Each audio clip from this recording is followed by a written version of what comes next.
Olá, gente, tudo bem com vocês? Sou Keila Batista, professora de História, e vamos continuar discutindo nossos assuntos. Pessoal, na aula passada nós falamos, sobre as revoltas que acontecem na Primeira República, E nós focamos nas revoltas que aconteceram aí no meio rural, Nós vimos aí a revolta de Canudos, no Nordeste, contestado no Sul, discutimos aí sobre o cangaço, E hoje nós vamos discutir essas revoltas no âmbito urbano, tá, pessoal? Principalmente aí na capital do Brasil à época, que é o Rio de Janeiro.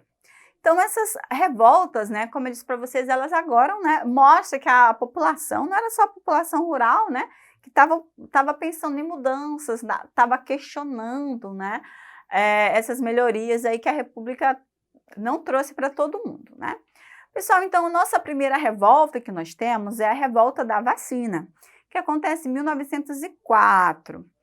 No início, então, do século XX, a população do Rio de Janeiro enfrentava, então, questões sociais muito graves, pobreza, alto índice de desemprego, saneamento básico aí, pessoal, inexistente, Nós tínhamos a existência de mangues, lixos amontoados nas ruas, ratos, mosquitos, transmissores de doença, Então, aí a questão sanitária estava muito latente. Também tínhamos aí, então, epidemias, como varíola, muitas dessas pandemias que vêm por conta aí do lixo, Então, era uma situação complicada. E aí, o que acontece? O Rio de Janeiro ele vai passar por uma reforma de modernização, para mostrar a questão sanitária do Rio de Janeiro, essa reforma, e ela se dá aí no governo de Rodrigues Alves, As obras de reforma e modernização incluíam, então, o alargamento das principais ruas do centro, a construção da Avenida Central e a ampliação da rede de água e esgoto, e a remodelação, então, dos portos, tá bom?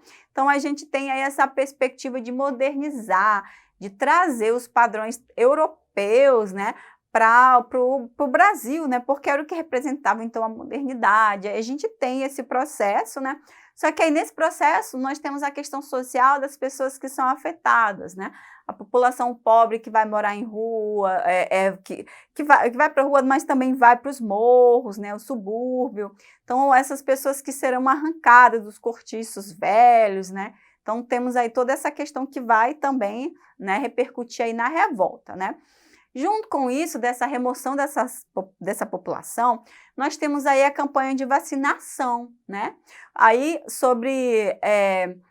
na direção do médico sanitarista Oswaldo Cruz, diretor, então, da saúde pública, convenceu, então, o presidente, ele convence o presidente a decretar a lei da vacinação obrigatória contra a varíola, E aí, claro que isso vai acontecer muito descontentamento, porque as pessoas até então não conheciam a vacina, Como ela foi obrigatória, as pessoas eram pegas, tinha essa ideia das pessoas serem pegas e ser vacinada, o corpo da mulher ser tocado por outras pessoas, Então, a ideia também de colocar um vírus, para produzir anticorpos no organismo, o pessoal não aceitou, E o descontentamento das pessoas afetadas pela demolição dos cortiços, a impopularidade do governo, E a questão da vacina obrigatória, causou, no período de 10 a 15 de novembro de 1904, uma revolta popular, então, no Rio de Janeiro, Cerca de 50 pessoas morreram, mais de 100 pessoas foram feridas, E centenas de pessoas, então, foram presas aí por conta dessa revolta, tá bom, pessoal? Pelo poder central, Uma revolta aí de 15 dias. E muito interessante que essa revolta tem a ver com o nosso estado, é que muitas dessas pessoas que foram presas, elas foram enviadas deportadas para o Acre, Olha, e o Acre, a gente já está nesse contexto aí da borracha. É muito engraçado que deportar é como se fosse uma punição vir para o estado do Acre, Então, aí nós temos essa revolta da vacina, e isso causa também a questão cultural, A população negra que vai para os morros, E aí, a partir daí, a gente tem a criação também do samba, que se torna muito importante aí na cultura brasileira. Outra revolta também que acontece no Rio de Janeiro é a revolta da Chibata, em 1910, né? Em 22 de novembro de 1910, explodiu então essa insurreição no Rio de Janeiro. Aproximadamente 2.000 membros da Marinha Brasileira, liderados então pelo marinheiro João Cândido, rebelaram-se contra os castigos físicos que recebiam então nessa instituição, né? Aí nós temos a explosão da revolta. Pessoal, a Marinha, como tem ela a informação, a Marinha do Brasil ainda mantinha seu código de disciplinar, né? Algumas normas, tinha nesse código essas normas que remontavam aí aos séculos XVIII e XIX. E dentro dessas regras a gente tem castigos físicos, chibatadas, né? Para esses marinheiros, e a maior parte a gente tem a presença aí de marinheiros negros, e essas chibatadas, elas remetiam muito, né, as chibatadas remete, né, ao processo de colonização, o salário era baixo, a alimentação era ruim, né, então os marinheiros, eles aproveitaram um episódio, né, que um marinheiro recebeu 250 chibatadas, e aí quando chegaram no porto, eles acabaram fazendo então esse motim, tá bom? Que se chama, né, então, Revolta da Chibata, justamente por esse nome, né? Então, primeiro os revoltosos tomaram o comando do Minas Gerais, né, que é o navio, sendo seguido acompanhados pelos marujos dos encouraçados São Paulo, Bahia e Teodoro, que também assumiram o controle aí dos seus respectivos navios, né? Aí esses marinheiros, eles apontaram canhões aí para a capital, foi um momento tenso, né? Mas a partir de alguns diálogos, o governo se reuniu e trouxe alguma ideia, né, para conciliar aí por conta de toda essa revolta, tá bom, pessoal? Aí a reação do governo, inicialmente, ele vem prometendo a anistia para as pessoas, né, porque fazer revolta era um crime no momento.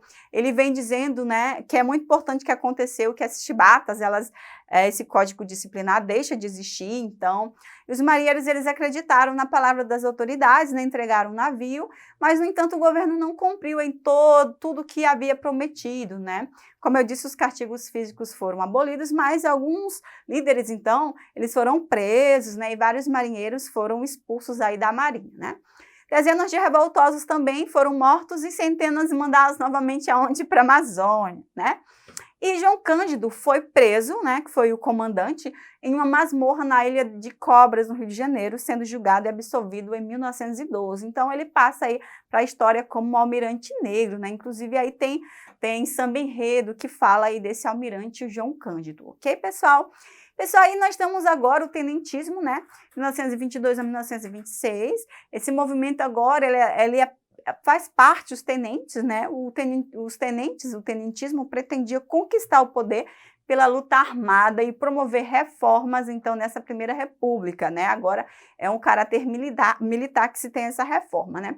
Tinham como reivindicações a moralização da administração pública e o fim da corrupção eleitoral, o voto secreto e uma justiça eleitoral confiável, defesa da economia nacional contra a exploração das empresas e do capital estrangeiro, né? E a reforma da educação pública, para que o ensino fosse gratuito e obrigatório a todos os brasileiros, né? Reivindicações muito interessantes, só que a gente não pode deixar de salientar aqui o caráter militar, né? Que eles também pregavam essa questão aí da ordem, tá bom, pessoal? Dentro do tenentismo, nós temos alguns episódios. Uma é a revolta do Forte de Copacabana, de 1922, né? Uma revolta que acontece aí, onde 300 pessoas se organizam no forte, né? Eles decidem tomar posse, então, impedir a posse do presidente Arthur Bernardes. É muito interessante também que essa revolta é conhecida como revolta dos 18 do forte, né? Porque claro que as forças centrais, né, do governo era muito maior, e a gente tem um episódio aí de 18 pessoas, 17 tenentes e um civil, né, que saem às ruas aí para o combate, e somente 2, enfim, eles saem com vida, né? Mas é muito significativo essa revolta, esses movimentos, para a gente ver como a população brasileira começa a contestar, né, toda essa estrutura social, política e econômica. E aí também nós temos as revoltas de 1924, aí, principalmente aí na cidade de São Paulo, né? São Paulo, então, ele vai ter essa revolta de 1924, o governo paulista, ele foge, ele pede ajuda para o Rio de Janeiro, né, que depois ele também vai vir com contraofensiva violenta, mas também que questiona aí os moldes da sociedade, tá? E temos também a coluna Prestes, né? A coluna Prestes, ela se forma, né, a partir dessas forças tenentistas de São Paulo, né, que a partir das reformas das revoltas de São Paulo de 1924, né, algumas pessoas elas formam uma coluna que vai de encontro, né, com o que se depois tem a coluna Prestes, né, que vai indo em direção para o sul, né. Uniram-se em Foz do Iguaçu, né, no Paraná, e decidiram promover percorrer, né, juntas então aí o Brasil, em busca de apoio popular para novas revoltas contra o governo. Aí nós temos a liderança de Miguel Costa, né, que é essa coluna que vem de São Paulo, e Luiz Carlos Prestes. Nasce então a coluna Prestes, né, como é conhecida na história do Brasil. E essa coluna, ela durante mais de 2 anos, né, percorreu aí 24 mil quilômetros através aí de 12 estados brasileiros, né, tentando mobilizar a população aí da importância de todas essas questões sociais, né. Só que essa coluna ela foi se desmembrando, né, as pessoas foram indo para a Bolívia, apesar de todo o cerco que se tinha do poder central contra a coluna Prestes, né, como eram tenentes também que conheciam a estratégia militar, eles não foram pegos, mas também foi, né, se dissolvendo, né, aí também por conta de todas essas condições, né, 2 anos percorrendo o país, aí é uma questão, um período longo, né, e uma distância também muito longa, tá, pessoal? E aí, para se falar também de questões, de reivindicações, nós temos a Semana da Arte Moderna, onde se tem o movimento modernista, né, no Brasil, onde se tem essa semana, né, que traz então aí esse movimento, inicia-se esse movimento. Essa semana ela foi realizada na cidade de São Paulo, entre os dias 11 e 18 de fevereiro de 1922, tendo então como palco, né, principal o Teatro Municipal de São Paulo. Aí nessa semana teve recitais de poesias, exposições de pintura, festivais de músicas e conferências sobre artes, né? O que é interessante a gente falar da Semana de Arte Moderna são esses propósitos modernistas, né? E a antropofagia cultural. Pessoal, o que seria isso, né? Ela vem pregando agora nós usarmos aqui do Brasil as expressões culturais, não importarmos somente, né, o que vinha então da Europa, principalmente da França. A antropofagia vem nesse sentido de degustar mesmo o que a partir da Europa fosse positivo para a nossa cultura, mas também ter a nossa expressão cultural, né, brasileira também. Aí tem vários quadros de artistas que se tornam bem conhecidos, músicos, pintores, desse período, ok? Então vamos para o nosso exercitando.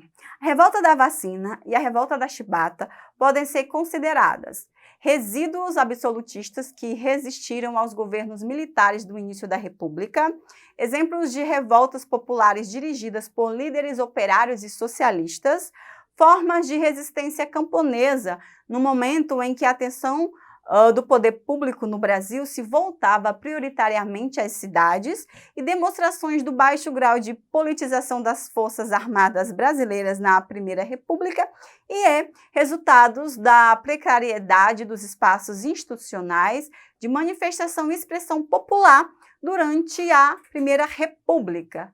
Pessoal, claro que temos o né? Resultado dessa precariedade, desses espaços institucionais, né? De manifestação e também essa expressão popular aí da população durante essa república, né, nessa Primeira República, ok? Então, não esqueçam de acessar a nossa plataforma, pesquisem mais esse assunto, né? E até a nossa próxima aula. Tchau!